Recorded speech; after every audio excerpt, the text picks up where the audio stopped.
हमारे जो हैं हाफिज साहब जो है आसिम मुनीर साहब, वो पता नहीं मैं अमेरिका परमानेंट शिफ्ट तो नहीं हो गए, वो अभी कोई 2 हफ्ते से यहीं बैठे हैं। बहुत लंबा दौरा है। बहुत लंबा है सर, मैं तो कब से सोच रही थी कि वापस नहीं, आएंगे। और लेकिन वॉशिंगटन डीसी में लोग परेशान हैं, जो अमेरिकन है, वो ये कहते हैं कि हमारी सिविल एडमिनिस्ट्रेशन एक यूनिफॉर्म बंदे को इस तरह क्यों मिल रही है। ये क्वेश्चन उनका भी लेजिट है। लेकिन आज मैं ये बताना चाहूंगा, खासकर इस पे बात करना चाहूंगा कि हाफिज आसिम मुनीर साहब यहां क्यों आए हैं और क्या वजह क्या है। इस वक्त उनका यहां आना, उसके पीछे अमेरिका भारत के रिलेशनशिप की भी एक वजह है। मैं ये तो नहीं कहूंगा एग्जैजुरेशन होगी कि वो खत्म हो गए हैं या ज्यादा डैमेज हो गए हैं, लेकिन क्रैक जरूर आया है। अब मैं ये बताना चाहूंगा कि इस वक्त अमेरिका भारत के रिलेशनशिप के अंदर क्या वजूहात हैं जिनकी वजह से ये क्रैक आया है और उसका पाकिस्तान फायदा उठा रहा है। वो क्रैक एक ये आया है, एक तो भारत की इकोनॉमी की ग्रोथ 7.8% है, अमेरिका को वो बर्दाश्त नहीं है। दूसरा मैं ये बताना चाहूंगा कि खासकर अमेरिका ये चाहता था कि भारत जो है वो जाके चाइना के गले पड़ जाए, लद्दाख के फ्रंट के ऊपर वहां जाके उनसे झगड़ा शुरू कर दे। वो भी नहीं किया उन्होंने। फिर भारत ने यूक्रेन में खुल के अमेरिका का साथ नहीं दिया, ये भी उनको चुभता है। फिर उसके बाद गाजा के अंदर भी भारत ने अपना स्टैंड अलग से लिया है, वो भी उनको तकलीफ है। रेड सी के अंदर अमेरिका और उसके एलाइज को हुतियों ने और सोमाली पायरेट्स ने घेरे में लेके उनका नाक में दम कर दिया है, वहां बिल्कुल शिपिंग हो ही नहीं रही। इन्होंने 10 मुल्कों का इत्तेहाद बनाया है जिसमें भारत शामिल नहीं है, ये भी तकलीफ है उनको।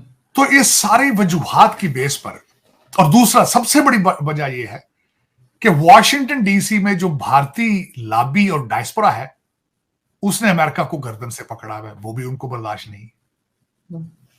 इन वजूहात पे उन्होंने ये जो पिछले दिनों सिख फॉर जस्टिस और ये सारा ड्रामा बनाया गया भारत की गुडविल को डैमेज करने के लिए, ये रिफ्टें आई दरमियान में। और लेकिन ये कि उसमें फिर आप बैठे, आप बहुत इंटेलिजेंट लोग हैं, पाकिस्तानी बहुत तेज लोग हैं, आपको तो डॉलर की स्मेल आ जाए तो फिर आप उसी वक्त रुक जाते हैं। तो आपने अब थोड़ी सी देखी खिड़की में से रोशनी आ रही है, क्या वजह है, आप जंप मार के अंदर आ गए। आपने यहां आके शोर किया है कि देखें जी, रा ने हमारे घर में घुस के 20 लोगों को मार दिया है, इनको रोकेंगे। उधर से आपने कहा है कि जी दोहा एग्रीमेंट के पठान भाई जो है वो उसकी खिलाफ वर्जी कर रहे हैं। फिर उन्होंने कहा है कि आप असला 85 बिलियन का छोड़ा है, पठान भाई जो है वो हमारे पीछे पड़ गए असला लेके, हमें उनसे भी बचाया जाए। हालांकि जब पठान भाई आए थे आपने जश्न मनाए थे, आपने इस्लामाबाद में झंडे लगा दिए तालिबान के, आप चाय पीने चले गए थे काबुल, आपने कहा था भी कैबिनेट हम बनाएंगे, उन्होंने जब कहा ना बाय बाय, फिर आपको पता चला अब तो वो घर में घुस के मार रहे हैं। 23 लोग मार दिए जब से हमारे आर्मी चीफ साहब यहाँ है, 3 अटैक एक दिन में हुए। तो और दूसरा एक और बड़ी सबसे बड़ी वजह यह है कि वो जो 10 मुल्कों का इत्तेहाद इंडिया ने, भारत ने जो ज्वाइन नहीं किया है, उन्होंने उसका रिजल्ट क्या निकाला है। उन्होंने एडन यमन में अपने ISS कोची और ISS कलकत्ता को वहां भेज दिया। अमेरिका को वो भी पसंद नहीं है। वो कहते हैं कि भारत जो है वो Bharat is behaving like a super power. वो कहते हैं हमारे ये तो भाई खुद अपने मसले खुद ही हल कर रहे हैं, हमारे पीछे नहीं आ रहे, हमारी टीम में नहीं आते, तो खुद ही लीड करना शुरू हो गए। तो ये सारी चीजें उन्हें चुभती, तकलीफ होती। देखिए कोई भी इनकी जगह हो तो तकलीफ हो, खुद की इकोनॉमी, खुद बैंकरप्सी पे पहुंचे में, उधर उनकी जो है वो इकोनॉमी वो 7.8% पे चल रही है, तो तकलीफ तो है ना। गोरा किस तरह बर्दाश्त करेगा भाई। जहां हमारे दादे पोते जो इनके दादे परदादे जो थे ईस्ट इंडिया कंपनी वाले, मोदी साहब ने बहुत बदला लिया है। वो कहां गए थे सबसे पहले, सूरत में गए थे 16वीं सदी में, 1600 में सूरत गुजरात में गए थे। मोदी साहब आपने बड़े सही तरीके से इनको काबू किया।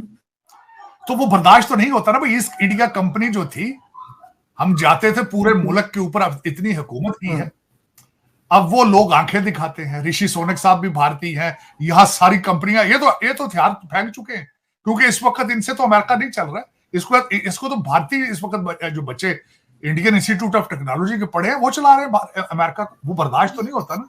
सर अब तो जो डिफरेंट स्टेट्स हैं भारत की, वो भी इकोनॉमी में बहुत आगे बढ़ने लगी है। अभी यूपी की खबर आई थी कि यूपी में जो है उनकी भी बहुत ज्यादा वो लोग आगे बढ़े हैं अपनी इकोनॉमी को लेकर, यानी स्टेट्स जो हैं वो अब अलग अलग आगे बढ़ रही हैं। सब तो और इस तरह से दूसरा लोग तो सिर्फ फोकस उनका इकोनॉमी आरजू वहां पे की भारत मैंने का देखा पूरा है, सबसे अच्छी बात जो है उनकी कि वो भारतीय स्टेटें एक दूसरे के साथ compete करती हैं बिजनेस में, है। परफॉर्म करती हैं। वो उनके बच्चे लंदन में तो नहीं ना भाई, वो लूट मार का कारोबार तो आपका है ना, उनका तो नहीं है। वो तो उनको तो उनकी तो प्राइड है। उनकी तरक्की का सीक्रेट ही ये है कि वो नेशनलिस्ट हो चुके हैं।